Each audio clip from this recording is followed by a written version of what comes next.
Hello दोस्तों, कैसे हो आप सब। Welcome back to Job University में प्रकाश। तो बिहार गवर्नमेंट की तरफ से एक बहुत बड़ी अपॉर्चुनिटी निकली हुई है। बम्पर वैकेंसी देखने को मिली है। Bihar revenue and land reforms department यानी कि राजस्व एवं भूमि सुधार विभाग बिहार सरकार की तरफ से 10,101 पोस्ट पर वैकेंसी रिलीज की गई है। चलिए आपको डिटेल में बताता हूं यहाँ अप्लाई करने की एलिजिबिलिटी क्राइटेरिया क्या रहने वाली है, एज लिमिट क्या रहेगी, सिलेक्शन का प्रोसेस क्या रहने वाला है, कौन कौन से पोस्ट है जिसमें वैकेंसी निकली हुई है, सिलेबस क्या रहने वाली है, और साथ ही साथ मैं आपको बताऊंगा इसकी प्रिपरेशन आपको कहाँ से करनी है। तो चलिए एक एक करके सारी चीज़ों के ऊपर बात करते हैं। यहाँ सबसे पहली वैकेंसी निकली हुई है विशेष सर्वेक्षण सहायक बंदोबस्त पदाधिकारी। इसमें टोटल 355 वैकेंसी रिलीज की गई है। और सैलरी की अगर मैं बात करूं तो यहाँ सैलरी आपकी बहुत अच्छी रहने वाली है। 59,000 आपकी मंथली सैलरी रहने वाली है, जिसमें आपकी जो इन हैंड सैलरी बनेगी 52,202 रहेगी। इसके अलावा आपको EPF एंड ESIC का अमाउंट दिया जाएगा 2,797.5 रुपीज़ पर मंथ रहता है। साथ ही साथ आपको मोबाइल, लैपटॉप एवं इंटरनेट के लिए 4,000 रुपये मंथली दिया जाएगा। हर मंथ ही आपको दिया जाएगा, यानी कि आपकी जो मंथली सैलरी रहने वाली है, टोटल जो आपकी सैलरी रहेगी 59,000 रहने वाली है। अगर आपने ग्रेजुएशन किया हुआ है सिविल इंजीनियरिंग में तो आप यहाँ अप्लाई कर सकते हो। साथ ही साथ आपके पास मिनिमम 2 इयर्स का एक्सपीरियंस रहना चाहिए, तो ही आप यहाँ अप्लाई कर सकते हो। अगर दूसरी वैकेंसी की बात करें तो ये निकली हुई विशेष सर्वेक्षण कानूनगो। इसमें टोटल वैकेंसी है 758 एंड यहाँ पे आपकी मंथली सैलरी रहने वाली है 36,000 रुपीज़। यहाँ इसकी अगर बात करें तो यहाँ पे डिप्लोमा रिक्वायर्ड है, अगर आपने डिप्लोमा किया हुआ है सिविल इंजीनियरिंग में, और साथ ही साथ आपके पास 2 इयर्स का एक्सपीरियंस है, 2 साल का आपके पास एक्सपीरियंस है, तो आप यहाँ अप्लाई कर सकते हो। इसके अलावा जो वैकेंसी निकली हुई है ये बहुत ही बेहतरीन वैकेंसी निकली हुई है विशेष सर्वेक्षण अमीन के पोस्ट में। आपको पता है अमीन की जो जॉब रहती है इसमें मोस्टली जैसे कहीं भूमि ज़मीन को लेकर कुछ विवाद वगैरह होता है तो उसमें अमीन को बुलाया जाता है। वो नापी वगैरह करते हैं, उसके बाद फिर वो भी जो समझौता रहता है वो करवाते हैं। तो इसमें जो पोस्ट निकली हुई ये जो पोस्ट निकली हुई है इसमें टोटल 8,244 वैकेंसी निकली हुई है। और टोटल अगर यहाँ सैलरी की बात करें तो मंथली सैलरी रहने वाली है 31,000। अगर यहाँ पे हम कैटेगरी वाइज वैकेंसीज की बात करें, अनरिजर्व कैंडिडेट्स के लिए वैकेंसी निकली है 3,525, SC कैंडिडेट्स के लिए वैकेंसी है 1,301, ST के लिए 75 वैकेंसी निकली है, EBC के लिए 1,422 वैकेंसी निकली हुई 1,422, BC कैंडिडेट्स के लिए 917 वैकेंसी है, RCG के लिए 282 वैकेंसी है एंड EWS के लिए 722 वैकेंसी निकली हुई है। एजुकेशन क्वालिफिकेशन की बात करें तो यहाँ पे डिप्लोमा मांगा गया है, 3 इयर्स का आपके पास डिप्लोमा होना चाहिए सिविल इंजीनियरिंग में, तो आप यहाँ अप्लाई कर सकते हो। जितने भी कैंडिडेट्स जिन्होंने डिप्लोमा किया हुआ है सिविल इंजीनियरिंग में, ये आपके लिए सबसे बड़ी अपॉर्चुनिटी है, सबसे बड़ा मौका है। बिहार में 8,244 वैकेंसी निकली हुई है, कोई एक्सपीरियंस इस पोस्ट के लिए रिक्वायर्ड नहीं है, तो ज़रूर अप्लाई करना। अगली वैकेंसी की बात करें तो विशेष सर्वेक्षण लिपिक यानी कि क्लर्क के पोस्ट में 744 वैकेंसी निकली हुई है। यहाँ पे आपकी मंथली सैलरी रहने वाली है 25,000। अगर यहाँ एलिजिबिलिटी की बात करें तो यहाँ ग्रेजुएशन मांगा गया है संस्थानों से, स्नातक की डिग्री यानी कि ग्रेजुएशन आपकी होनी चाहिए। चलिए एज लिमिट की बात कर लेते हैं। तो मिनिमम एज की अगर बात करें तो पदाधिकारी यानी कि ऑफिसर के पोस्ट में अप्लाई करने की मिनिमम एज 21 ईयर्स रहने वाली है।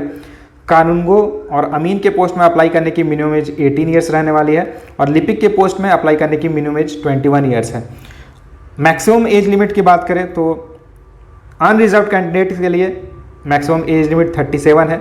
अगर आप पिछड़ा वर्ग या अत्यंत पिछड़ा वर्ग से आते हो, पुरुष एवं महिला दोनों के लिए मैक्सिमम एज 40 ईयर्स है।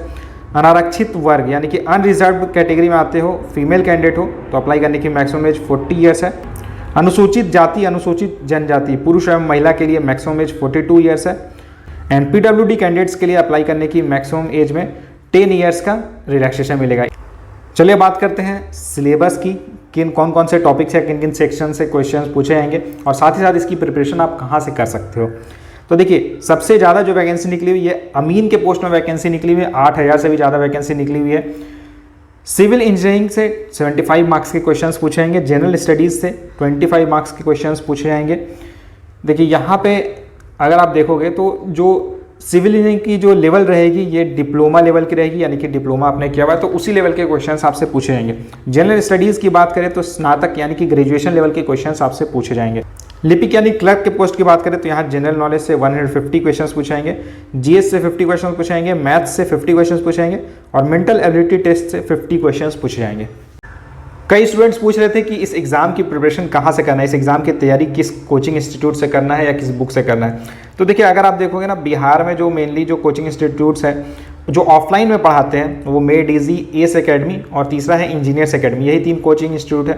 इसमें भी अगर आप पटना में देखोगे तो पटना में मेड इजी और एस एकेडमी बंद हो चुका है, केवल इंजीनियर्स एकेडमी है जो भी पढ़ा रहे हैं। और यहाँ पे अगर आप देखोगे जो वैकेंसी निकली हुई है, 10,000 से भी ज़्यादा वैकेंसी निकली हुई है, तो जाहिर सी बात है यहाँ लाखों कैंडिडेट्स अप्लाई करने वाले हैं। एंड ये ऐसी पोस्ट निकली हुई है, ऐसी नौकरी निकली हुई है ना, जहाँ पे आपकी जो पोस्टिंग भी रहेगी ये आपके घर के आसपास ही आपको मिलने वाली है। तो इसमें बहुत सारे कैंडिडेट्स अप्लाई करने वाले हैं।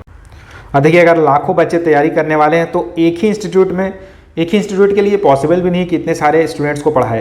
तो इंजीनियर्स एकेडमी में भी एडमिशन बहुत जल्द क्लोज हो जाएगा, तो इसलिए बेहतर है कि इससे पहले कि एडमिशन क्लोज हो जाए आप बिहार एलआरसी की इस बैच में एनरोल कर लो। जो भी बच्चे इंजीनियर्स एकेडमी में एनरोल करना चाहते हैं उनके लिए मैंने डिस्क्रिप्शन में एड्रेस दिया हुआ है और साथ ही साथ सारी डिटेल्स दी हुई है। अगर आप चाहो तो डायरेक्टली इंजीनियर्स एकेडमी की फ़ोन नंबर है, वहाँ आप कांटेक्ट कर सकते हो, या फिर पटना सेंटर की एड्रेस भी मैंने दी हुई है, वहाँ आप जाके फिजिकली विजिट कर सकते हो एंड वहाँ आप बैच के बारे में बात कर सकते हो, पूछ सकते हो।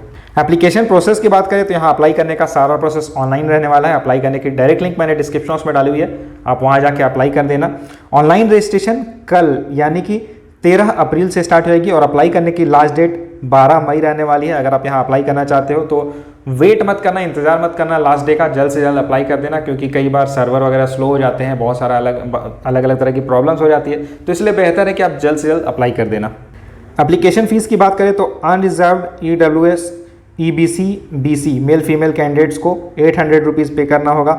अगर आप SC ST या DQ मेल फीमेल कैंडिडेट हो तो आपको 400 रुपीज़ पे करना होगा। अगर आप किसी दूसरे स्टेट से अप्लाई कर रहे हो तो आप यहाँ अनरिजर्व कैटेगरी में अप्लाई कर सकते हो, तो वैसे में आपको 800 रुपीज़ पे करना होगा अगर आप दूसरे स्टेट में रहते हो। देखिए दोस्तों, यहाँ बहुत बड़ी अपॉर्चुनिटी आपके लिए निकली हुई है। अगर आपने ग्रेजुएशन किया हुआ है या फिर अगर आपने सिविल इंजीनियरिंग में डिप्लोमा या डिग्री की हुई है तो बहुत बड़ी अपॉर्चुनिटी है। इस अपॉर्चुनिटी को बिल्कुल ही मिस मत करना, ज़रूर अप्लाई करना एंड इसकी प्रिपरेशन भी बहुत अच्छे से करना। इससे रिलेटेड अगर आपका कोई सवाल रहता है, कुछ कन्फ्यूज़न रहता है, इसके बारे में और कुछ जानना है तो आप मुझे कमेंट करके पूछ सकते हो। Thank you.